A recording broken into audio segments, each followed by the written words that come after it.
The following was recorded in front of a live studio audience at the Studio 21 Podcast Café. This is the United Podcast Network.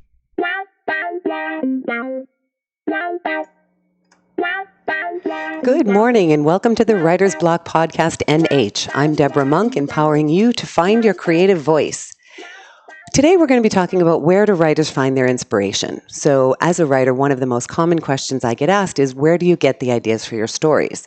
So I thought I would share with you how the fourth book that I'm currently working on came to be.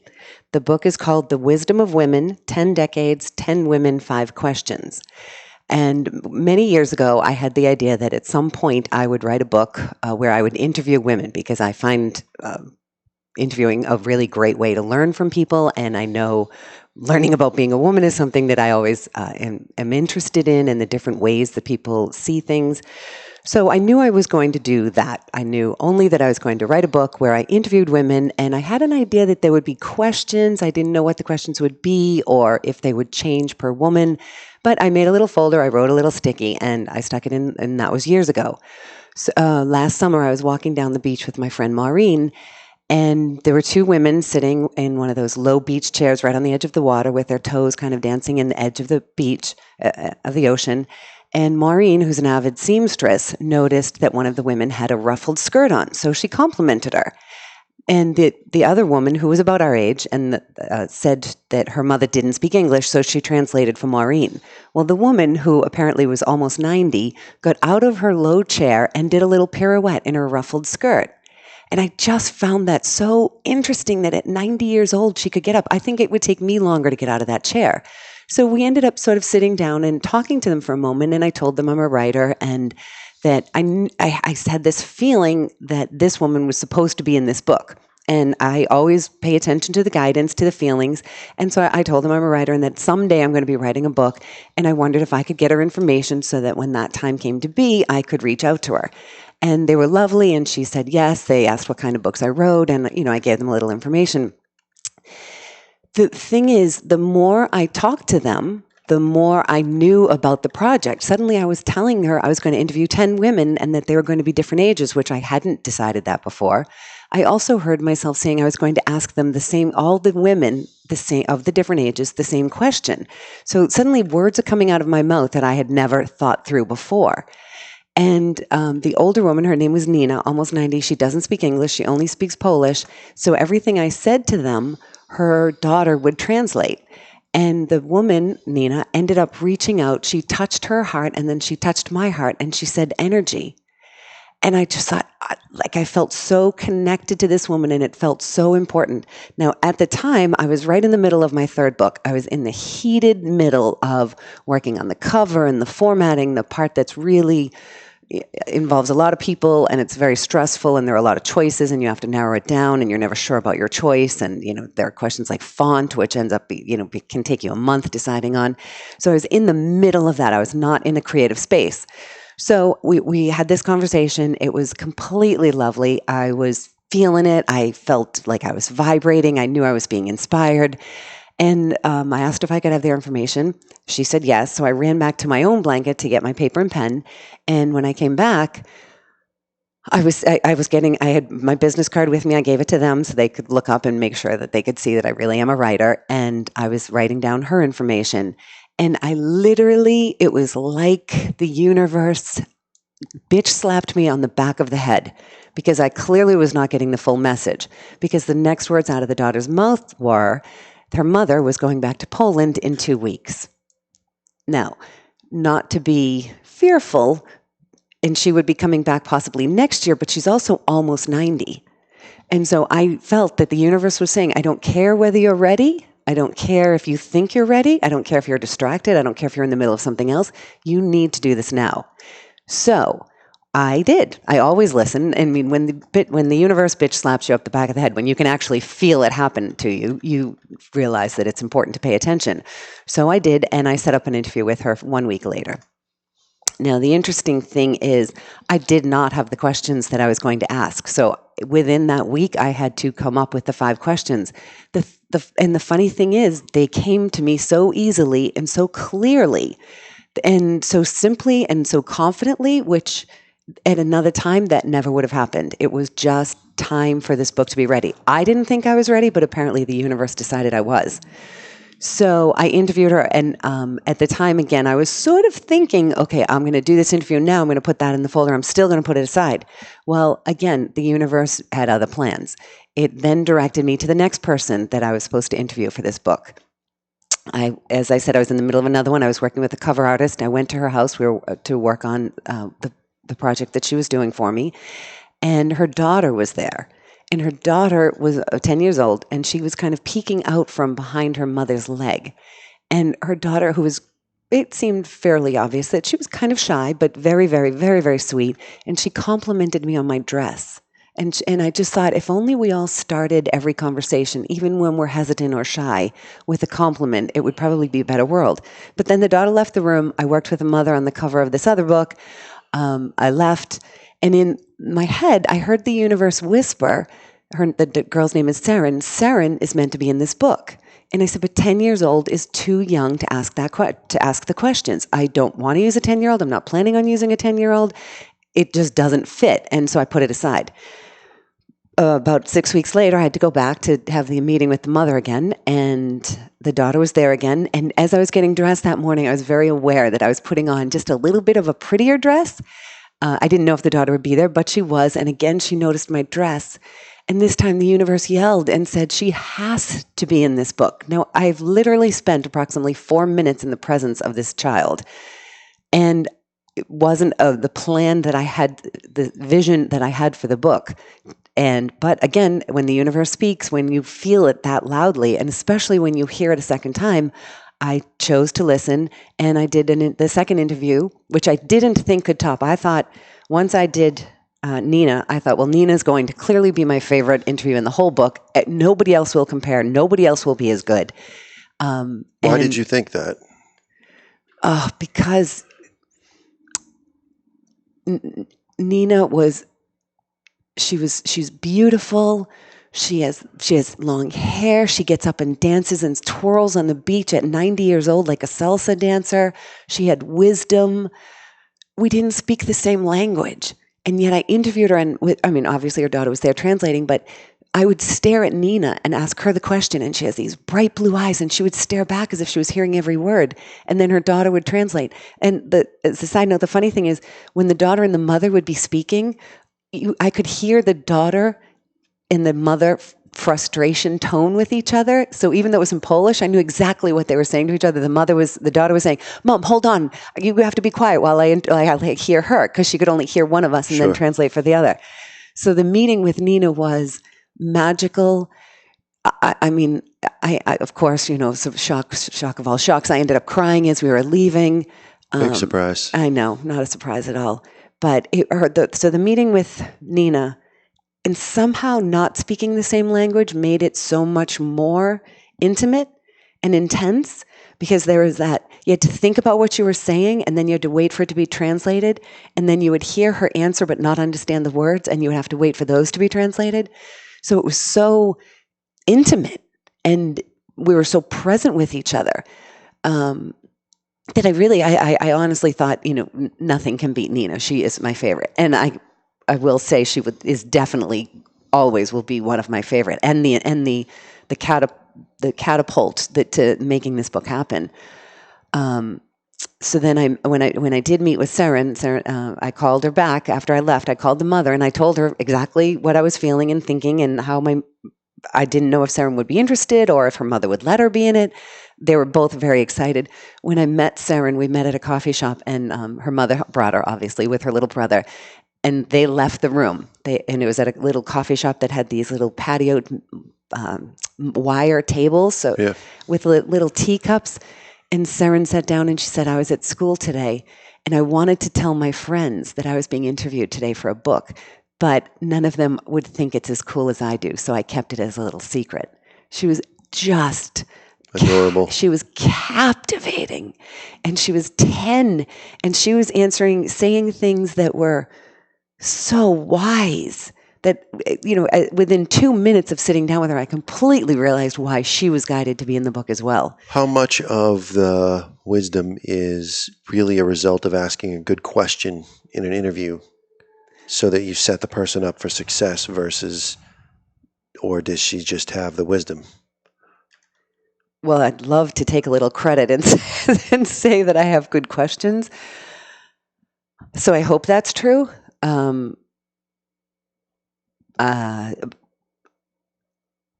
do not think I know enough 10-year-olds.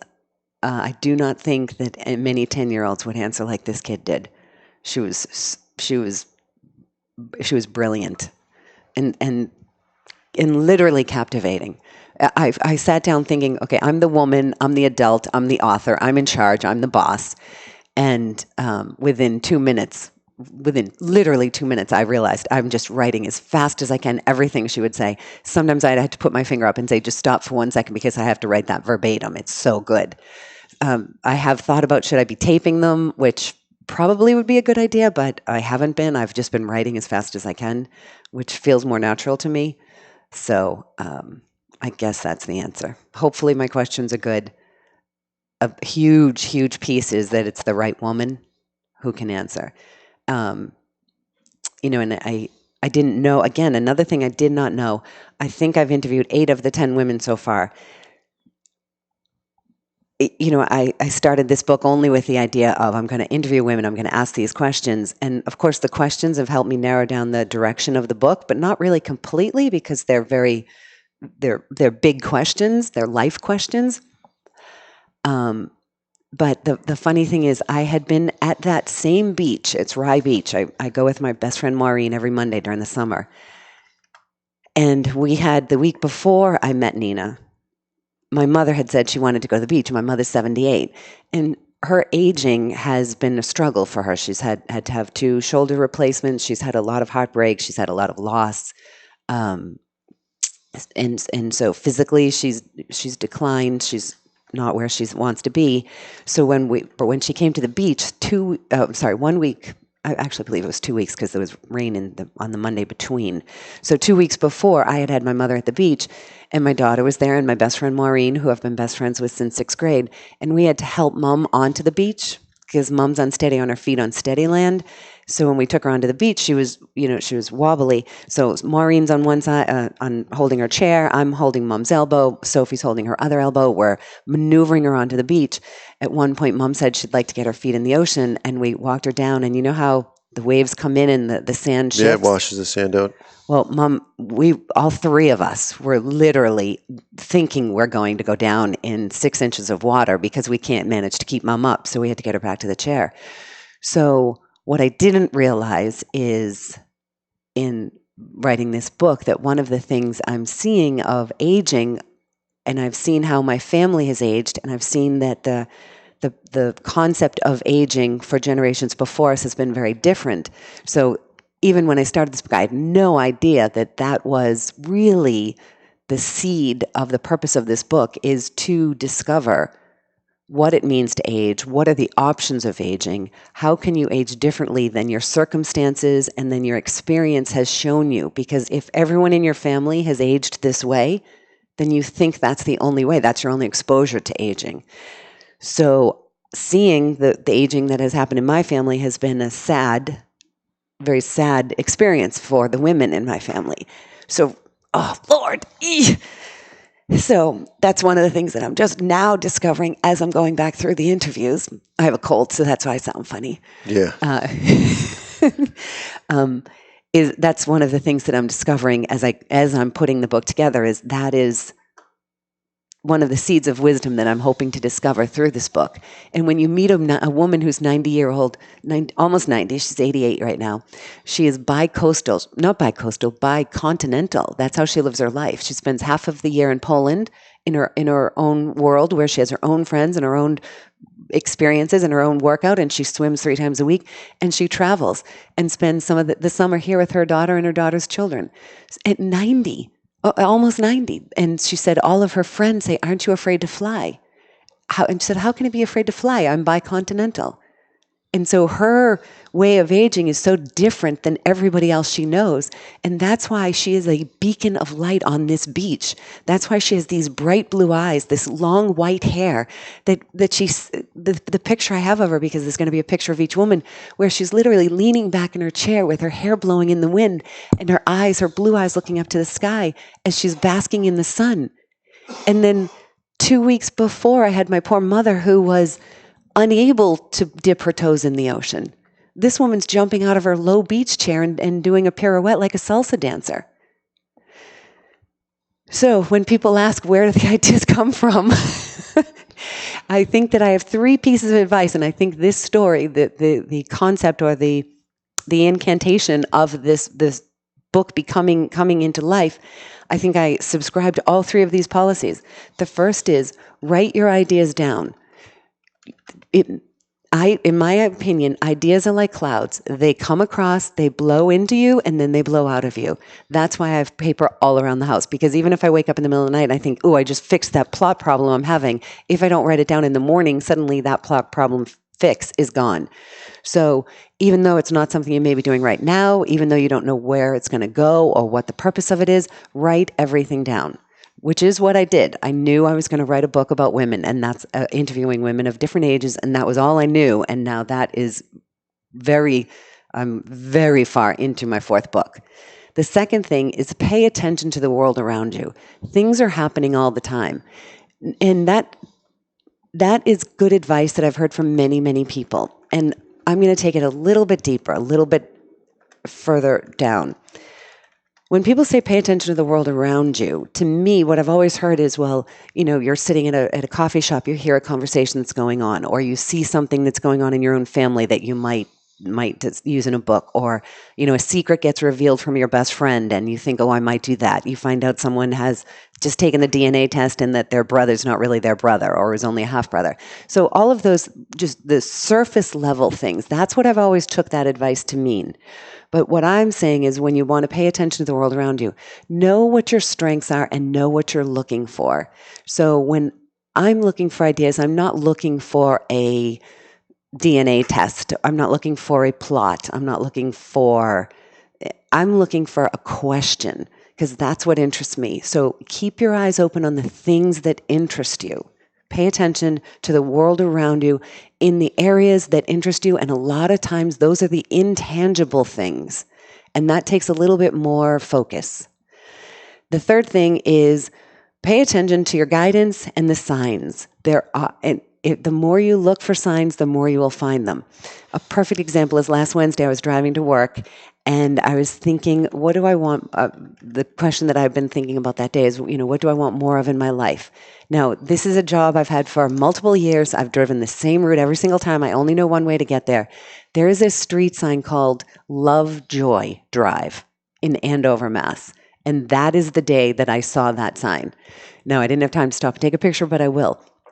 So pay attention to the signs. And if you really start to pay attention, what happens in my experience is not only will the universe give you the signs, but when it realizes you're not getting the whole message or you're not paying attention, it will bitch slap you upside the back of the head. And then you really better pay attention, because if you don't start paying attention, the muse will move on to someone else. So that's my advice. Write down your ideas. Pay attention to the things that really matter to you in the world around you, and look for guidance and pay attention to the signs. If you want to hear this episode again or share it with a friend, send them to the UnitedPodcastNetwork.tv. That's UnitedPodcastNetwork.tv. You can find this podcast and the vodcast video on demand in case you want to watch it. Find this episode and all previous episodes on the UnitedPodcastNetwork.tv, and please subscribe.